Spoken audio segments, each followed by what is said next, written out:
প্রিয় শিক্ষার্থী, আশা করি তোমরা অনেক অনেক ভালো আছো। অ্যাডমিশনের প্রস্তুতি হিসাবে প্রতিদিনকার আমাদের নিয়মিত যে আয়োজন প্রশ্ন ব্যাংক সলভ ক্লাসে স্বাগত জানাচ্ছি। আজকে আমরা আলোচনা করব ঢাকা বিশ্ববিদ্যালয়ের সি ইউনিটে 2019-20 সেশনের ইংরেজি প্রশ্ন নিয়ে, যে অংশ এমসিকিউ অংশ অর্থাৎ প্রিলি অংশ যেটা এসেছিল। আমরা প্রথম বাক্যই দেখতে পাচ্ছি ইভেন অ্যাজ এ চাইল্ড, এমনকি ছোটবেলায়ও সুমনার কি বলতেছে, স্লিপ, ঘুম আসতো না আসলে। অর্থাৎ এমন কি যেহেতু বলেছে, তখনই আমরা বুঝতে পারছি একটা অপোজিট কনসেপ্ট হচ্ছে। এমনকি ছোটবেলাতেও সুমন আর ঘুম আসতো না, মানে ঘুম থেকে সে দূরে থাকতো, এড়িয়ে যেত, ঘুম তাকে এড়িয়ে যেত। এই অ্যাভয়েড করা, এড়িয়ে যাওয়া হচ্ছে এলিউডেট। সেন্টেন্স কমপ্লিশন, যেটা সি ইউনিটে, নট অনলি সি ইউনিট, বিশ্ববিদ্যালয় ভর্তি পরীক্ষায় সকল ইউনিটে এই প্রশ্ন হয়। Sentence completion, parts of speech, ভোকাবুলারির সংমিশ্রণে যে প্রশ্ন সলভ হয়। আমরা পরের প্রশ্নে দেখে আসি। I am looking for what to. আমাদের ছোটবেলা থেকে আমরা জানি লুক ফর হোয়াট টু, এই কনসেপ্টগুলো সবসময় মনে রাখবা। Look forward to, with a view to, with an eye to, get used to, accustomed to, but to, obstacle to, hinder to, object to। এদের পরে ভার্বের আইএনজি ফর্ম যুক্ত হবে sing. I am looking forward to sing you। পরের প্রশ্নে আমরা চলে আসি। আমাদের এটা হচ্ছে 4টা অপশন। আমরা দেখতে পাচ্ছি সবই ভার্ব রিলেটেড কনসেপ্ট। আমরা জানি দ্য টল জেন্টলম্যান বাক্যের কি সাবজেক্ট, এবং এই সাবজেক্টের ঠিক পরের জায়গাটা কার, ভার্বের। কিন্তু ভার্ব বসানোর আগে আমরা দেখব ওই সাবজেক্টের আর কোনো ভার্ব আছে কিনা, আছে, ইজ। তাহলে এখানে আর এই ভার্বের অবস্থান হবে না।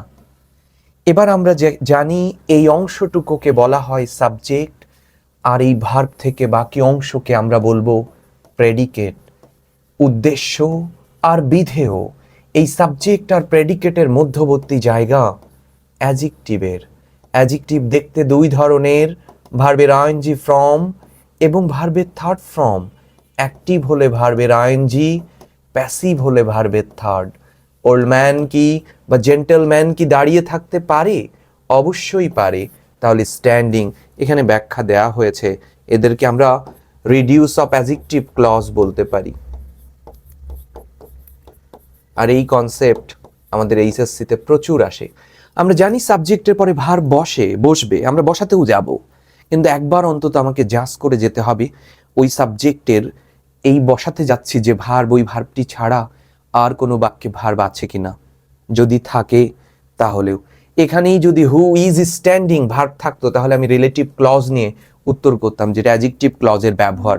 ক্লজের কনসেপ্ট ক্লিয়ার হলেই তোমার কাছে এই প্রশ্নগুলো খুবই সহজ হয়ে যাবে, এবং ইতিমধ্যে সহজ, কারণ এইচএসসিতে এটা আসতো। 5 নম্বরে যে রাইট ফর্ম অফ ভার্বস করতা অ্যাজ পার সাবজেক্ট অ্যান্ড কনটেক্সটের অনুসারে, সেই জায়গাতে এটা আসতো। সো এই এইচএসসির concept. The building is made dash brick. আমার সামনে যে ডেস্কটা, এটা কাঠ দিয়ে বানানো, অর্থাৎ এখনো বোঝা যাচ্ছে কাঠের আকৃতি চেঞ্জ হয়েছে, কিন্তু অরিজিন চেঞ্জ হয় নাই, তখন কিন্তু অফ বসে যাবে। সো এই বিল্ডিংটা, এই যে দেয়ালে ইট, এটা আকৃতি চেঞ্জ হয়েছে, বাট অরিজিন কিন্তু বোঝা যাচ্ছে, মেড অফ। কিন্তু অরিজিন যখন বোঝা যাবে না, যেমন ধরো এই যে গ্লাসটি বালি দিয়ে তৈরি, এখন আর গ্লাস, কাঁচের গ্লাস তুমি জীবনে বুঝতে পারবে এটার মধ্যে বালি আছে, অসম্ভব টোটালি, তখন হচ্ছে ফ্রম।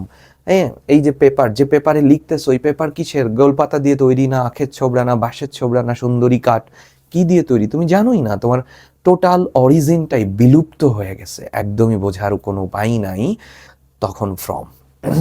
So made of. পরের প্রশ্নে চলে আসো, দেখে আসি। আমরা একটা বুলেট ট্রেন ট্রাভেলস অ্যাট হয় একটা নির্দিষ্ট গতিতে, ঠিক আছে। ট্রাভেল এখানে ভার্ব, নির্দিষ্ট, এটা গ্রুপ ভার্বস থেকে এসেছে, ঠিক আছে, গ্রুপ ভার্বস বলা যাবে। সো একেবারেই নির্দিষ্ট একটা গতিতে যখন যাচ্ছে, একটা নির্দিষ্ট গতি বলে দিছে 200 মাইলসে, সো তখন আমরা অ্যাট প্রেপোজিশন থেকে এরকম উচ্চতর প্রশ্ন আসবে। আমি খুব দ্রুতই প্রেপোজিশনের সেশন নামাবো, ঠিক আছে, একদম প্রেপোজিশন প্রতিদিন 50টা প্রেপোজিশনের আমি যেগুলো পড়াবো ওইগুলোর উপরে এই ক্লাস, ওইগুলো নিয়েই তুমি অ্যাডমিশন টেস্টে যাবা। দ্য এক্সপ্রেশনস ডিস্টিংটিভ কোয়ালিটিস মানে ডিস্টিংটিভ কোয়ালিটিস হচ্ছে এমন কোয়ালিটি যা কি করে, হোয়াট মেক্স ইউ ইউনিক, যা তোমাকে অনন্য করেছে। এবং পৃথিবীর প্রতিটা সৃষ্টির একটা ইউনিক কোয়ালিটি আছে। যেমন আমি, তুমি, আমরা সবাই মানুষ, বাট প্রত্যেকের মধ্যে একটা ডিস্টিংটিভ কোয়ালিটিস আছে। রবীন্দ্রনাথের একটা বিখ্যাত লেখা ছিল ইয়াং ট্যাগোর ইন লন্ডন, এবং শেষ পর্যন্ত রবীন্দ্রনাথ ওখানে লতে ভর্তি হয়েছিল, ইংরেজি সাহিত্যে ভর্তি হয়েছিল, রিলিজিও মেডিসিতে ভর্তি হয়েছিল, ধর্ম দর্শন নিয়ে। আমাদের দেশে নয়, আমাদের দেশে শুধু দর্শন আছে। এবং শেষ পর্যন্ত সে 2 বছরের জীবনে 3টা সাবজেক্টে ভর্তি হলো এবং তাকে ফিরিয়ে আনা হয়েছিল আবার কলকাতাতে। এবং রবীন্দ্রনাথ বলেছিল, আমি without any qualification of distinction, যোগ্যতার কোনো ডিগ্রি ছাড়াই আসলে আমি ফিরে এসেছিলাম। ওই যে ডিস্টিংশন, হ্যাঁ, ডিস্টিংটিভ কোয়ালিটিস মানে একটা অনন্য, হোয়াট মেক ইউ ইউনিক, যা তোমাকে অনন্য করেছে, অন্যদের থেকে তোমাকে আলাদা করেছে, সেই গুণাবলীকে। So make him or her different from others. What is the synonym of incredible মানে অবিশ্বাস্য, ইনকনসিভেবল, ইম্পারভিয়াস মানে অভেদ্য, যা ভেদ করা যায় না, হ্যাঁ, প্রবাবেবল মানে তো বুঝোই, স্পেকটুলার মানে দেখা আরো, আনস্পেকটুলার মানে যা দেখা যায় না, ইনভিজিবল অদৃশ্য, ঠিক আছে। Choose the closest opposite meaning, she is indeed হিউম্যানের বিপরীত আসলে ডেভিলিশই হবে। ডিভাইন বলা যেতে পারে, টেরেস্ট্রিয়াল মানে না, ইউনিভার্সাল তো বুঝোই, সার্বজনীন, এটা হচ্ছে না, devilish. Find the misspelled word, conceive বানান ঠিক রয়েছে, এটা কারেক্ট ফর্ম হতে পারে। সো রিসিভ বানান ঠিক, believe, perceive, PERCEIVE, perceive, so এটা ভুল ছিল। প্যারাডাইম শব্দের অর্থ দৃষ্টান্ত, এক্সাম্পলারি, দৃষ্টান্ত, উদাহরণ, যেটাকে আমরা বলি এক্সাম্পল, ঠিক আছে। প্যারাডাইম এখন থেকে ব্যবহার, উদাহরণ না বলে বলবা প্যারাডাইম, দৃষ্টান্ত, ঠিক আছে। Salman is one of the richest person, এই শহরের অন্যতম, এটাই কি আপনি বুঝেন, নো আদার ম্যান, না সালমানের থেকে কেউ ধনী নেই এটা বলেনি, অনেকেই আছে, সালমান অনেক ধনীর মধ্যে অন্যতম। ভেরি ফিউ পারসন মানে তার মতো ধনী কমই আছে, বাট সেই সর্বোচ্চ ধনী এমন না আসলে। এগুলো তাহলে সি অপশন কারেক্ট ফর্ম, ঠিক আছে। Choose the correct sentence. আচ্ছা, আমরা দেখতে পাচ্ছি সব বাক্যই ইন্ট্রোগেটিভ সেন্টেন্স, এবং শুরু হয়েছে, আমরা হু আর হুম একটা পার্থক্য আমরা জানি, হু বসবে ভার্বের আগে, হুম বসবে নাউন অথবা প্রোনাউনের আগে, ঠিক আছে। সো হুমের পরে ডাজ বসেছে, ভার্ব বসেছে, যোগ্যতা একেবারেই হারাই গেছে। সি নাম্বারে টু এর পরে অবজেক্ট অর্থাৎ প্রিপোজিশনের পরে অবজেক্টিভ প্রোনাউন বসে, সো টু হুম এমন হতে পারে। সো কাঠামোই ঠিক নাই, এখন এই দুইটার মধ্যে নিব। এবার আমরা ইন্ট্রোগেটিভ সেন্টেন্সের গঠন বলি, WH ওয়ার্ড, তারপরে একটা সাহায্যকারী ভার্ব, অক্সিলিয়ারি ভার্ব, তারপরে একটি সাবজেক্ট, তারপরে মেইন ভার্ব, এরপর রেস্ট অফ দ্য পার্ট চলে আসতে পারে, হ্যাঁ, ওকে।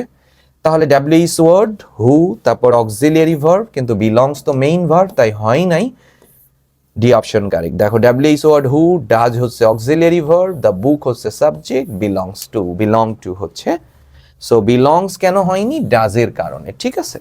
So D option correct form. এই ছিল ঢাকা বিশ্ববিদ্যালয়ের সি ইউনিটের MCQ অংশের 2019-20 সেশনের প্রশ্ন।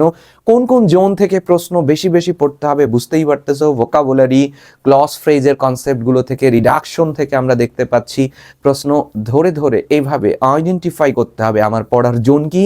অ্যাডমিশন হচ্ছে অনেক কিছু পড়ে ফেললাম না, যতটুকু প্রয়োজন ততটুকু খুব ভালোভাবে পড়া, এবং একই পড়া বারবার এগেইন অ্যান্ড এগেইন, তাহলেই তুমি তোমার গন্তব্যে পৌঁছে যেতে পারবা, এবং সেই গন্তব্যেই যাতে পৌঁছাতে পারো, এবং তোমার ইংরেজি নিয়ে দুশ্চিন্তা যাতে দূর হয়, অ্যাডমিশনের এই কঠিন জার্নি যেন স্মুথ হয়, সেই লক্ষ্যে আমার ইংলিশ ইউনিভার্সিটি মাস্টারি প্রোগ্রাম চলতেছে। এবং ইতিমধ্যে আমরা 2টো ক্লাস নিয়ে ফেলেছি, ক্লাস রেকর্ডেড আছে, আরও অনেক ক্লাস হবে। এখানে ধরাবাঁধা সংখ্যা আমরা 50টা ক্লাস দিয়েছি না, এর থেকেও বেশি ক্লাস হবে, রেকর্ডেড থাকবে।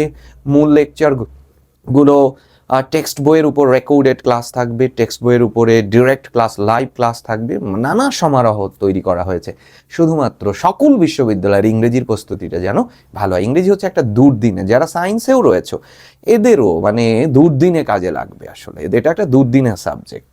সো সবাই ভালো থেকো, আল্লাহ হাফেজ।